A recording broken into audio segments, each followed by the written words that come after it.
Good afternoon all. ये D level के बहुत सारे प्रॉब्लम्स हैं। कल भी अंजलि अवचर ने मुझे दो तीन प्रॉब्लम और भेजे हैं। तो शायद से ये जो सेशन है हमारा, चार पाँच में मेरी इच्छा थी कि चार पाँच सेशन होने के बाद हम इसको स्टॉप करेंगे। बट मुझे लग रहा है कि थोड़ा और एक दो सेशन बढ़ाना पड़ सकता है। ऑलरेडी हमारा ये फोर्थ सेशन शुरू है ना। तीन सेशन ऑलरेडी हो चुके हैं, अब ये चौथा सेशन शुरू है। तो मेरी सबसे एक ही विनती है कि इसको एज अ स्पेक्टेटर या प्रेक्षक बोल के मत देखो।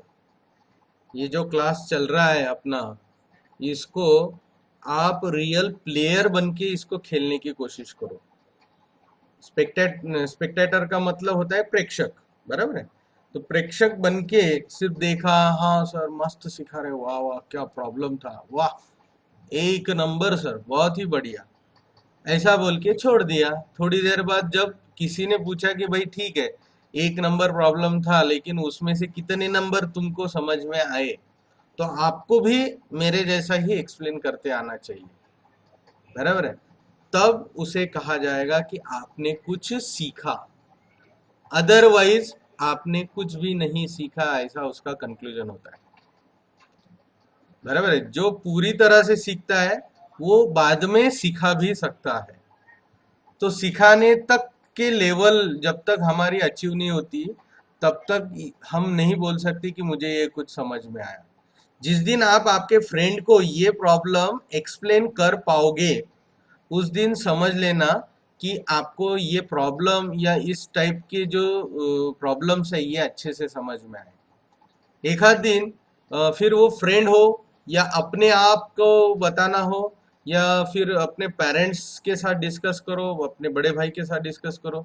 लेकिन देखो कि भाई ठीक है, क्लास लगाया और क्लास में जाने के बाद सर सिखा रहे ये है, मुझे बहुत अच्छे से समझ में आ रहा है, लेकिन जब मैं खुद करता हूँ तो मुझे कितना ध्यान में आता है, ये समझने के लिए आपको खुद की परीक्षा लेनी पड़ेगी। ओके।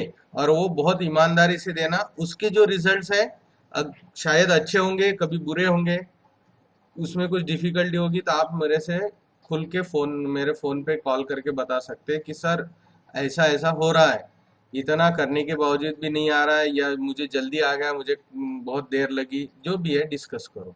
ठीक है। चलो फिर आज हम आज का प्रॉब्लम देखते हैं। Problem number 11। Good afternoon all. Today's problem is 11 problem of D level HOTS question. Okay. So ये प्रॉब्लम क्या कह रहा है, देखो आपके सामने ही है। In triangle ABC, so there is a triangle ABC, you can see here B is 90 degree, ये 90 डिग्री का है। Okay. So B is a right angle vertex. Segment B D is perpendicular to AC, तो ये BD AC को perpendicular है। Okay. Next क्या है, this DP is also perpendicular to BC। दिख रहा है आपको फिगर में, DP is perpendicular to BC। Yes. Okay.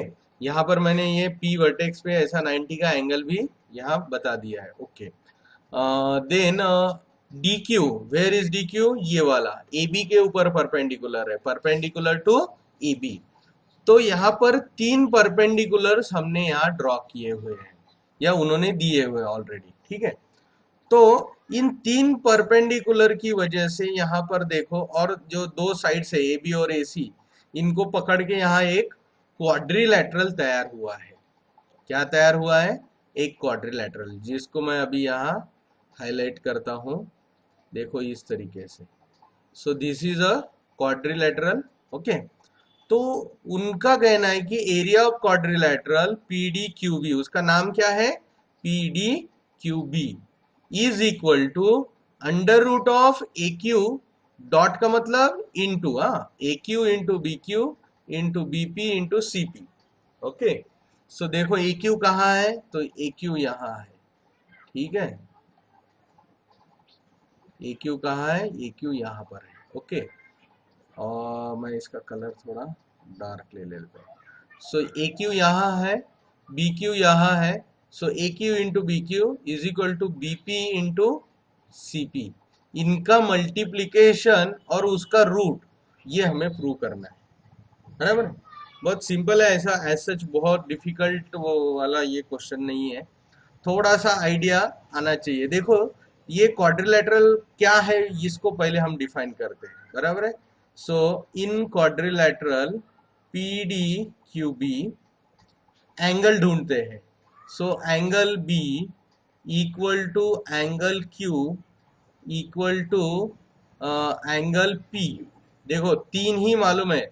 आप बोलेंगे सर ये डी का जो है ये भी तो परपेंडिकुलर बोला है, but this B D is perpendicular with AC, AC के साथ है, इस डीपी के साथ नहीं है, इसलिए वो 90 कंसीडर नहीं किया जाएगा। हमें ये टोटल एंगल ये वाला चाहिए, ये इतना ही नहीं चाहिए। हाँ समझ में। So all these three angles are 90। So therefore अब हमें मालूम है कि sum of all angles of a quadrilateral is 360, बराबर है। तो अब तीन एंगल की 90 है, तो 360 में से तीन एंगल 90 90 गए, तो बचता है angle D is equal to 90। Okay, तो इसका रीजन क्या है? रिमेनिंग एंगल ऑफ क्वाड्रिलेटरल का बचा हुआ एंगल ऑब्वियसली 90 होगा, बरोबर है। तो all angles are 90, so we can say that quadrilateral PDQB is a sarang bhai sarang is a rectangle। So rectangle में क्या होता है? All angles are 90 degree. तो देयरफॉर हम क्या कह सकते हैं? अभी जो शो दैट है उसका लेफ्ट हैंड साइड में क्या है? Area of rectangle. So area of quadrilateral PDQB is equal to length into breadth। So what is length? Length is DQ into breadth is this DP। सो हम यहाँ पर इसको length बोल सकते हैं, इसको L और ये B। So length is DQ into DP। Okay, तो ये हो गया हमारा सबसे पहला इक्वेशन, लेफ्ट हैंड साइड का हमारा मिल गया। अब राइट हैंड साइड में देखो क्या है कि इतने सारे AQ into BQ into BP into CP ये कैसे मिलेंगे? तो ऑब्वियसली अगर हम ये एक ट्रायंगल देखें लेफ्ट साइड का, ट्रायंगल ADB, कौन सा ट्रायंगल? ट्रायंगल ADB, ये लेफ्ट हैंड साइड का triangle number 1, right hand side का ट्रायंगल नंबर 2। ये दो ट्रायंगल में देखते हैं कि यहाँ पर क्या हो जाएगा कि हम ज्योमेट्रिक मीन का property, because these are right angle triangles और उनके हाइपोटेनस के ऊपर परपेंडिकुलर है, तो यहाँ ज्योमेट्रिक मीन का प्रॉपर्टी लगता है। दैट इज, मैं यहाँ लिखता हूं इन ट्रायंगल ADB। देखो कैसे करते हैं, angle ADB equal to 90। Reason क्या है? This BD is perpendicular to AC। Okay, BD perpendicular है AC को, इसलिए ये हो गया, बराबर है। तो ADB में क्या होगा? ये जो परपेंडिकुलर और हाइपोटेनस होता है that is QD is geometric mean of the two sections, means QD square is equal to AQ into QB, बराबर है। अब देखो यहाँ पर मैं लगे तो यहाँ आपको ऐसा निकाल के दिखा सकता हूँ, ठीक है। सो this is A, this is D and B। अगर 90 डिग्री वर्टेक्स से हाइपोटेनस के ऊपर परपेंडिकुलर ड्रॉ किया तो this is geometric mean B and this are A and C, बराबर है।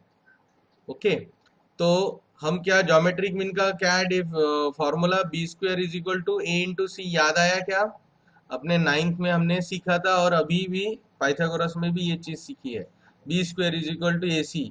मतलब Q D square is equal to A Q into Q B, बराबर है। और वही मैंने यहाँ पर लिखा है। इसका मतलब हम Q D is equal to what, Q D is equal to means ये स्क्वायर नहीं चाहिए, क्यू डी इक्वल टू, तो हम taking square root on both side, तो इसका स्क्वायर रूट लिया दैट इज क्यू डी, और यहाँ पर A Q into Q B, ये हमें देखो इक्वेशन 2 मिल गया। ओके, अब जाते हैं दूसरे ट्रायंगल में, तो दूसरा ट्रायंगल मैं यहाँ ड्रॉ कर देता हूँ। So this is our second triangle. Okay, उस ट्रायंगल का नाम है BDC। सो बी, ये है डी, और ये सी, और यहाँ पर है पी।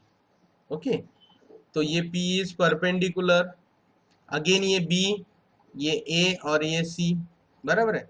सो हम यहाँ लिखेंगे कि in triangle BDC, angle BDC equal to 90 degree. Reason is that क्या है, BD is perpendicular to AC। Okay, so therefore geometric mean, ये रीजन लिखना है, थ्योरम ऑफ ज्योमेट्रिक मीन, ये रीजन रह गया था हमारा लिखने का, ज्योमेट्रिक मीन। ओके, तो यहाँ पर हम देयरफॉर क्या होगा, dp square is equal to bp into pc। Reason क्या है, थ्योरम, वही same theorem of geometric mean. अब समझ में आया, देखो ये, अब इसको dp अगर चाहिए तो dp इज इक्वल टू क्या होगा, taking square root on both side, dp into pc। ये हमारा मिल गया स्टेटमेंट नंबर 3। ओके, तो स्टेटमेंट नंबर 1 में थोड़ा झांकते हैं। हाँ, क्यू डी बोलो या डी क्यू बोलो, एक ही चीज है। देखो क्या है, दिस डी क्यू का मतलब क्यू डी हो सकता है, आप उल्टा लिखा तो भी चलेगा, डीपी एज इट इज। तो अब देखो इक्वेशन 1 में हमें दोनों के वैल्यूज 2 और 3 से मिल जाते हैं, तो देयरफॉर हम यहाँ पर लिखेंगे फ्रॉम इक्वेशन 1, 2 एंड 3। अब इक्वेशन 1 क्या कहता है, area of quadrilateral PDQB is equal to QD या DQ, QD इंटू DP, बराबर। DQ बोलो या QD बोलो, एक ही बात है, बराबर। अब इक्वेशन 2 क्या बोलता है, DQ इज इक्वल टू या QD is equal to under root of AQ into QB, and DP from equation 3 क्या बताता है, that is under root of BP into PC, बराबर है कि नहीं। अब ये दोनों रूट, अब ये दोनों कैसे है, स्क्वायर रूट है, बराबर है, तो ये लाइक साइड है, बराबर, तो हम इसको कंबाइन कर सकते हैं, बराबर है। तो इस तरह से A Q into Q B into BP into PC, BP into PC, इस ये हमारा यहाँ पर अचीव हो गया है, equal to area of quadrilateral PD QB तैयार हो गया। So in this way, see in this way we can show. अब देखते बराबर, ये प्रॉब्लम अंडर रूट दिखने के बाद कुछ बच्चे यहीं पर थोड़ा सा घबरा जाते हैं। जैसा मैंने आपको पहले भी बताया कि डर विद्यार्थियों के लिए बहुत घातक है, किसी चीज से डरना नहीं, प्रॉब्लम देख के ही डर नहीं जाना, उसको शांति से पढ़ो, अपने आप थोड़ा सा उसमें हमें पता चल जाता है। अब नेक्स्ट प्रॉब्लम है प्रॉब्लम नंबर 12। अब ये प्रॉब्लम भी बहुत ही आसान है, एज सच उसमें बहुत डिफिकल्टी वाली बात नहीं है, सिंपल सा है थोड़ा सा। हमें ये देखो यहाँ पर क्या दिख रहा है कि इन ट्रायंगल, क्या दिख रहा है, यहाँ पर ट्रायंगल है, ट्रायंगल का सिंबल रह गया शायद, in triangle ABC the median B equal to CF। So this B and CF both are median of same triangle ABC. मैंने कहा था maximum number of medians that a triangle can have is 3. कितने होते हैं? Maximum number कितना होता है? 3 maximum medians can a triangle have. Okay, तो उसमें से उन्होंने 2 मीडियंस लिए और जिनका लेंथ सेम है. Whatever the length of B, same length is C F. इसका हमें अच्छे से यहाँ इस्तेमाल करना है. Then we have to show that triangle ABC is an isosceles triangle. इसका मतलब क्या है? अब आइसोसेलिस कब होगा? When two sides are equal. That is हम कंसिडर करते हैं ए बी इक्वल टू ए सी. ये हमें प्रूव करना है. अगर हम ये प्रूव कर पाए then we can say that this triangle is an isosceles triangle. Okay, so यहाँ पर हम देखो कि गिवन क्या है वो लिख लेते हैं. गिवन में triangle A B C B E and C F are median. एक हो गया. दूसरा BE equal to C F, इसको 1 बोल देते, आगे इस्तेमाल करेंगे. बराबर. अब इसका और एक मीनिंग क्या निकलता है कि मीडियन है, सी एफ इज मीडियन. इसका मतलब F is mid point of A B. क्या हो सकता है इसका? F is mid point of A B and E is mid point of A C. तो by this midpoint statement we can say that AF is equal to 1/2 AB. दूसरा half का relation रखते हैं, AE इक्वल टू 1/2 AC. समझ में आया क्या कि AF, अगर F AB का मिड पॉइंट है तो AF और BF ये दोनों सेम होंगे. बराबर है. उसमें से मैंने सिर्फ AF का लिया है, that is AF is equal to half of AB and AE लिया है, that is half of AC.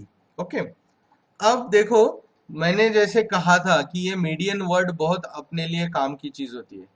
ये मीडियन जब आता है तो हम क्या करते हैं? हम अपोलिनियस थ्योरम लगाते हैं. बराबर है.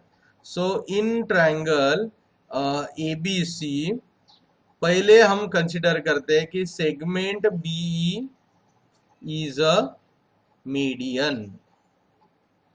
सो देयरफॉर बाय अपोलिनियस, अब देखो ये इसको थोड़ा सा घुमा के हमें कंसिडर करना पड़ेगा. मैं लगे तो यहाँ पर उसको घुमा के वो फिगर को ऐसे घुमाएंगे तो देखो ये ए वर्टेक्स है, ये सी वर्टेक्स है और उसका मिड पॉइंट इज ई. मैंने उस फिगर को घुमा दिया है.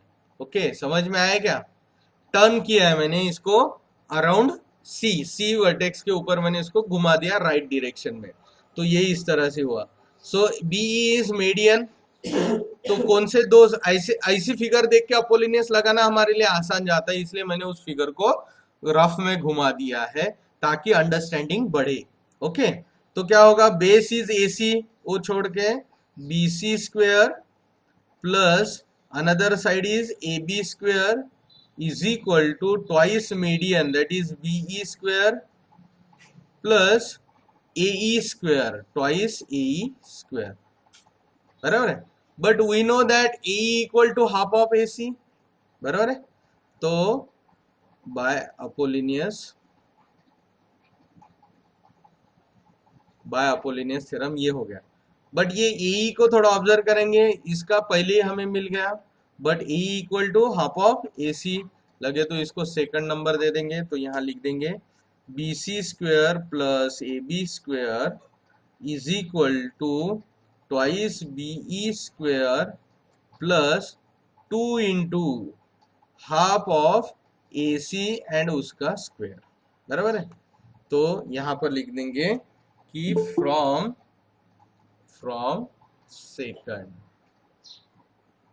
Okay, got it. तो अब देखो हम इसको थोड़ा हेर फेर कर लेते हैं. तो यहाँ पर क्या होगा? AB square plus BC square is equal to twice BE square plus 2 into 1/2 का स्क्वायर कितना होता है 1/4 AC स्क्वायर।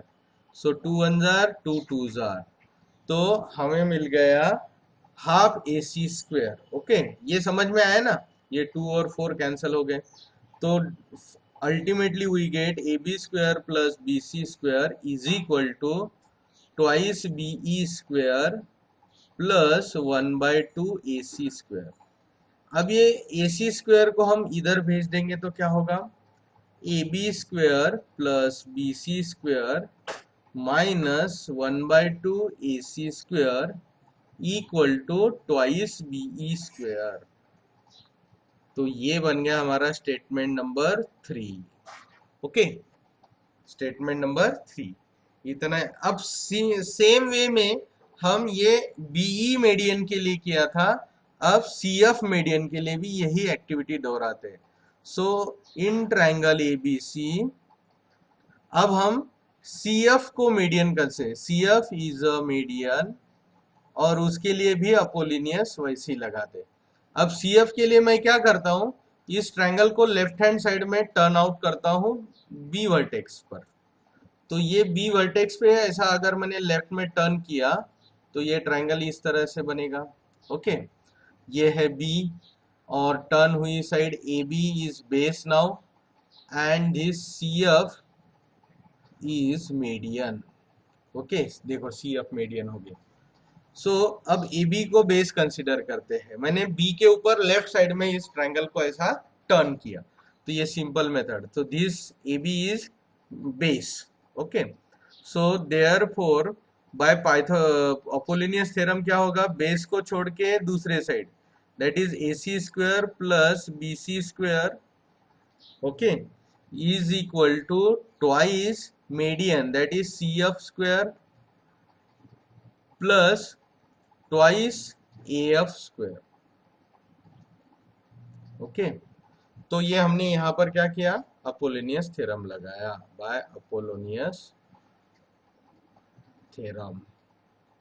ओके, अब यहां हम क्या करेंगे, AF का वैल्यू हमने पहले ढूंढा था, so AC square plus BC square is equal to twice CF square plus 2 into 1/2 AC whole square. तो हमने अभी हाफ AC AF का वैल्यू पुट कर दिया है, हाफ AC। तो इसको अभी सिंप्लीफाई करेंगे जैसे ऊपर किया है, so AC square plus BC square is equal to twice, ये CF की जगह पे भी हम क्या करते हैं, BE पुट करते हैं, because we know that BE and CF are equal medians. Okay, plus 2 into 1/4 AC,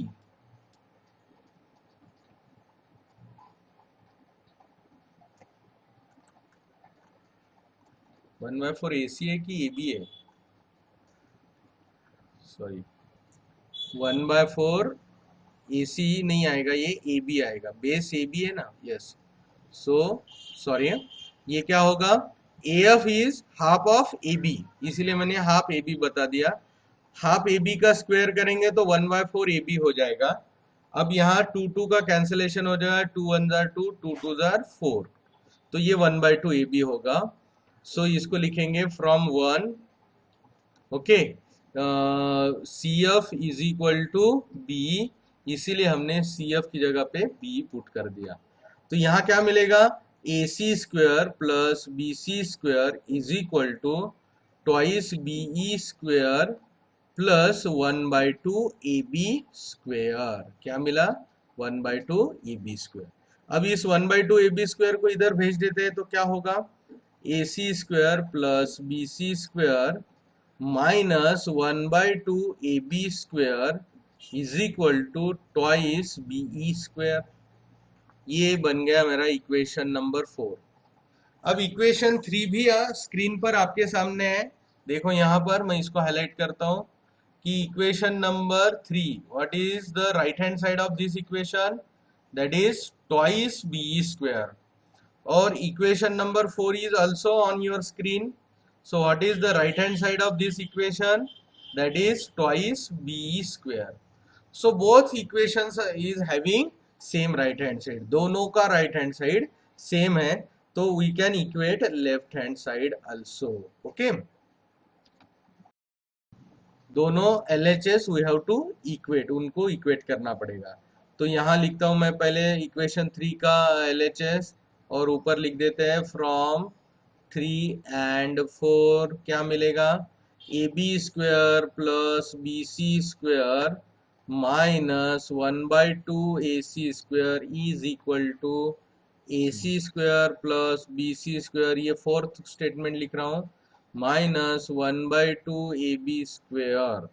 okay, तो मैंने क्या किया, LHS को इक्वेट किया। अब LHS को इक्वेट करने पे देखो क्या क्या हो रहा है, यहाँ कुछ कैंसलेशन होगा, same same with same sign होना चाहिए। हाँ, प्लस BC², इधर भी प्लस BC², तो ये ऐसे ही कैंसल हो गया, बराबर है। अब देखो यहाँ पर थोड़ा सा हमें ट्रांसपोजिंग करना पड़ेगा, यहाँ हाफ AC² है, RHS में AC² है, तो सेम साइड में हम भेज देंगे। इधर हाफ AB² है, तो उसको लेफ्ट साइड में AB की तरफ भेज देंगे, तो ट्रांसपोजिंग कर लेंगे अब नया।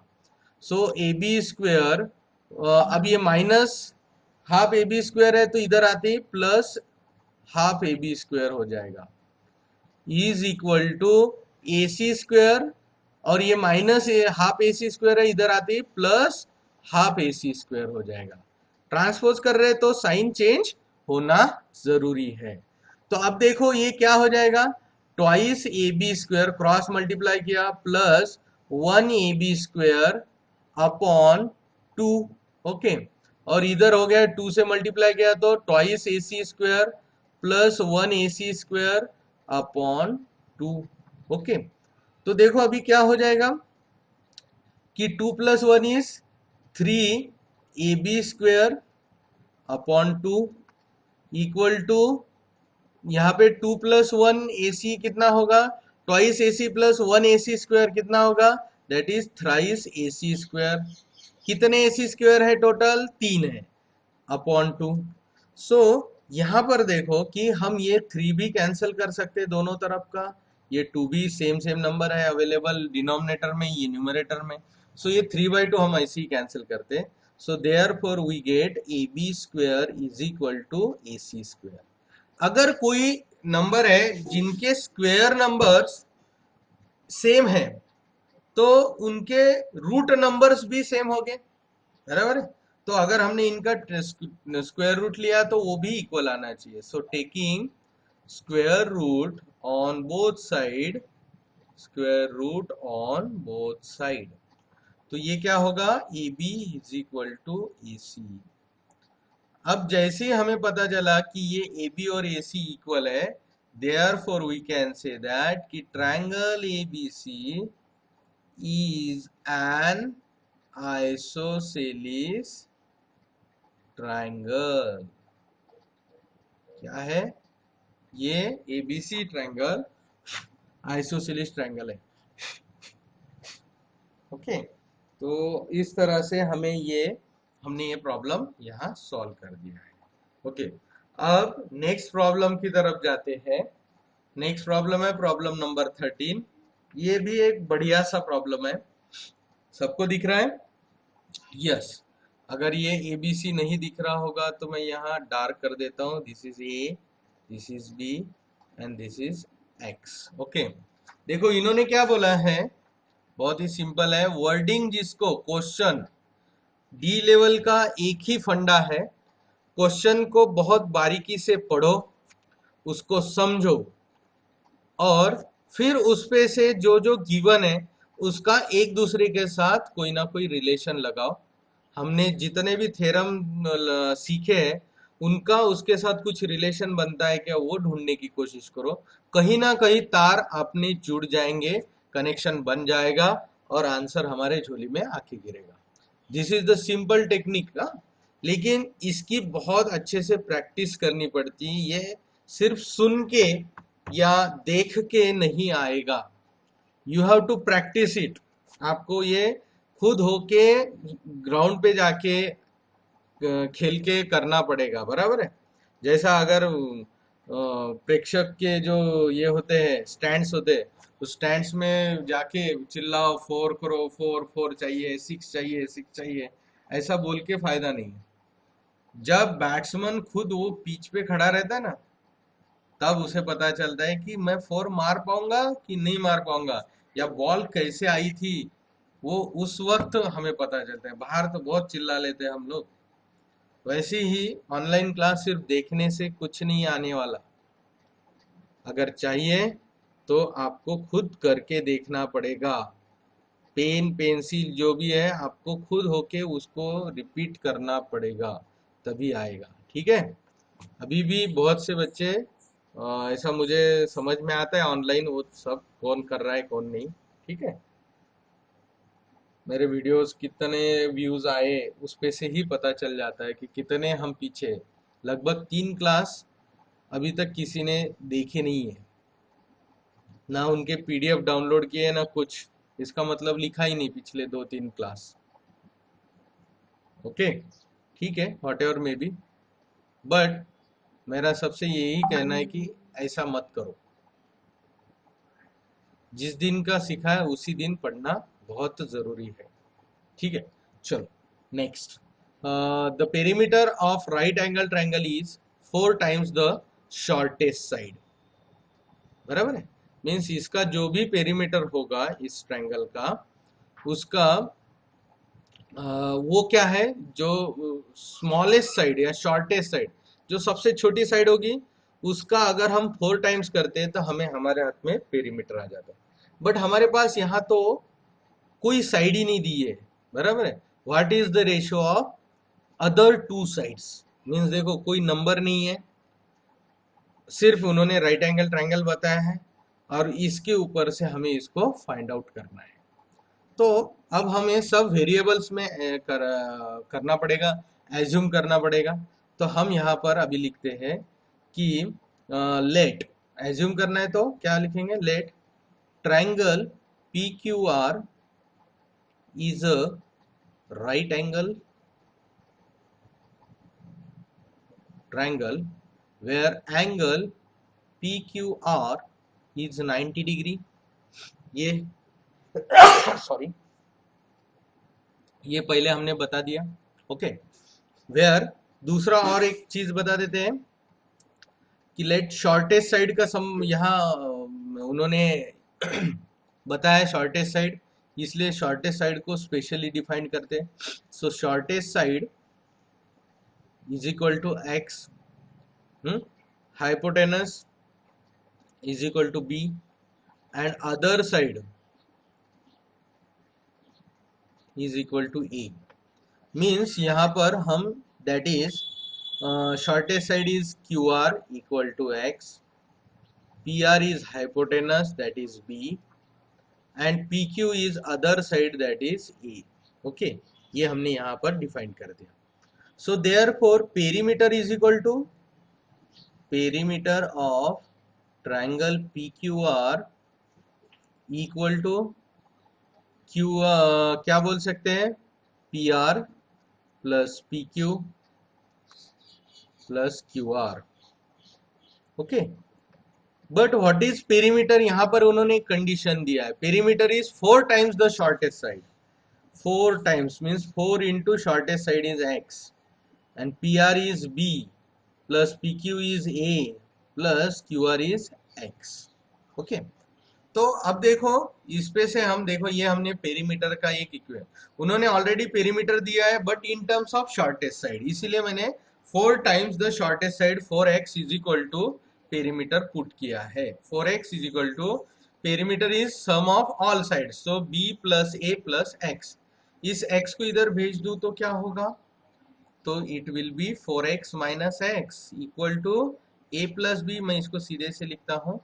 अब 4x में से एक x चला गया, मीन्स 3x बचा। So we get an statement a plus b is equal to 4x minus x is 3x। तो ये हमें सबसे पहला स्टेटमेंट मिल गया, स्टेटमेंट नंबर 1। इसको ध्यान में रखिए, या आप कहीं तो भी इसको नोट करके रखो अभी। ठीक है, आगे हम इसका इस्तेमाल। अब जाते हैं ट्रायंगल, राइट एंगल ट्रायंगल है। ओके। सो ऑब्वियसली हमने यहाँ पाइथागोरस थ्योरम तो इस्तेमाल नहीं किया है, तो करना पड़ेगा। सो So in triangle PQR, by Pythagoras theorem क्या होगा? By Pythagoras theorem P R square is equal to PQ² plus QR². So that is B² is equal to A² plus X². Okay, तो ये हमने पाइथागोरस थ्योरम यहाँ लगा दिया है. Okay, B is the hypotenuse. तो अब हम क्या करते हैं, ये B² को A की तरफ भेजते हैं और X को इधर भेज देते हैं. तो क्या हो जाएगा? -X² is equal to A² minus B². इसको अच्छे से लिख लेते हैं. A² minus B² is equal to -X² is equal to -X². But A² minus B² आपको मालूम है क्या होता है? A plus b, A minus b. ये आइडेंटिटी है हमारी, equal to -X². But from equation 1, what is the value of this bracket A plus B? A plus B का वैल्यू क्या है? That is 3x. तो यहाँ पुट कर देते हैं 3x into A minus b is equal to -X². From equation 1 या from statement number 1. Okay, अब ये x को इधर भेज देते हैं तो क्या होगा? A minus b equal to -X². ये 3x मल्टीप्लाई था तो ये डिनोमिनेटर में जाएगा 3x, तो डिनोमिनेटर में गया. ओके, अब देखो यहाँ का x और यहाँ का x² में से एक x ये कैंसिल हो गया, बचा एक ही x. So A minus b is equal to -1x upon 3. कितना बचा? 1x upon 3. सो ये मिल गया हमें स्टेटमेंट नंबर 2. ओके, अब स्टेटमेंट नंबर 1 और 2 ये हमें मिल चुके हैं. अब रेशो चाहिए A अपॉन बी.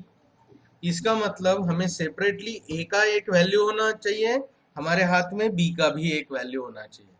अब देखो ये टू वेरिएबल के स्टेटमेंट हमें मिल गए. Statement number 1 is A plus b equal to 3x. Statement number 2 is A minus b equal to -1x upon 3 बोल सकते हैं. बराबर है. तो अब हम क्या करेंगे, यहाँ पर हमारा टू वेरिएबल का फंडा लगाएंगे कि एक वेरिएबल को एलिमिनेट करो तो हम b को एलिमिनेट करेंगे. सो हम इनकी करेंगे एडिशन. बराबर है, बिकॉज b का वैल्यू एक में प्लस है, दूसरे में माइनस है. बराबर है. सो एडिंग 1 and 2, दोनों इक्वेशन जोड़ो तो क्या मिलेगा? A plus b is equal to, पहला इक्वेशन मिला था दैट इज 3x, और एडिशन करेंगे A minus b equal to -1/3x. Okay, इनका एडिशन देखो. अब plus b minus b cancel हो जाएगा, ट्वाइस A इक्वल टू क्या होगा? 3x minus 1/3x. ओके, अब इसको सॉल्व करते हैं 3x माइनस 1/3x को. तो कैसे? तो यहाँ पर 3 इंटू 3 क्रॉस मल्टीप्लाई करेंगे. So that is 9x minus 1x upon 3 equal to twice a. Okay, so twice a equal to कितना होगा? 9x minus 1x is 8x upon 3. ये 2 भी अब नीचे जाएंगे तो क्या होगा? a का वैल्यू मिल जाएगा 8x अपॉन 2 इंटू 3 इज 6. बराबर है. अब 2 इंटू 3 इज 6, देयरफॉर, और ये कैसे आएगा? पॉजिटिव आएगा. बराबर है. सो a इज इक्वल टू, इसको शॉर्ट करते हैं, 2 3s आर 2 4s आर. सो हमें आ गया 4x अपॉन 3. सो a का वैल्यू क्या आया? 4x upon 3. This is the value of a. बराबर है. अब इसको हम पुट करते हैं दूसरे इक्वेशन नंबर 1 में. वो बहुत ही आसान जाएगा. मैं यहीं पर एक पार्टीशन बना लेता हूँ. Okay, so putting a is equal to 4 by 3x in 1. So what is equation 1? a plus b is equal to 3x. आसान है इक्वेशन, तो इसमें पुट करो. सो a की जगह पे पुट करेंगे 4 by 3x plus b equal to 3x. x की तरफ भेज दीजिए. सो b is equal to 3x minus 4 by 3x. So b is equal to, again cross multiply, 3 into 3 9x minus 4x upon 3. So b is equal to 5x, 9x में से 4x गए, 5x बचे, 5x upon 3. So ये हो गए हमारी b की value. And they are asking for the ratio of a is to b. So therefore required ratio required ratio equal to a upon b. ये रेशियो चाहिए. So what is a? 4 by 3x upon 5 by 3x. So यहाँ पर x cancel करेंगे तो बचेगा क्या? 4 by 3 upon 5 by 3. बराबर है. अब ऐसा तो रेशियो कभी रिप्रेजेंट करते नहीं हम लोग, बराबर है ना. तो हम क्या करेंगे कि ये जो फर्स्ट रेशियो है इसको एज इट इज रखते हैं. तो leave me as it is, first ratio says leave me as it is.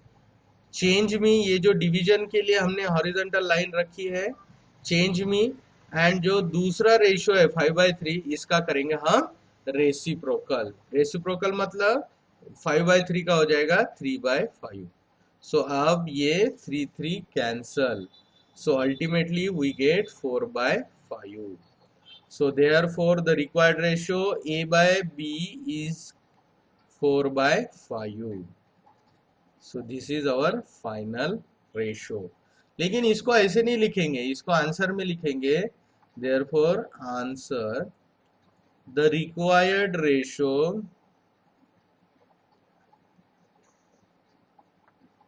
of other two sides is equal to 4:5. देखो उन्होंने a by b नहीं बोला था, उन्होंने अदर साइड्स कहे थे, इसलिए हम ये रेशो अदर साइड का 4:5 रखेंगे. ओके, तो आज के लिए हम यही पे खत्म करते हैं.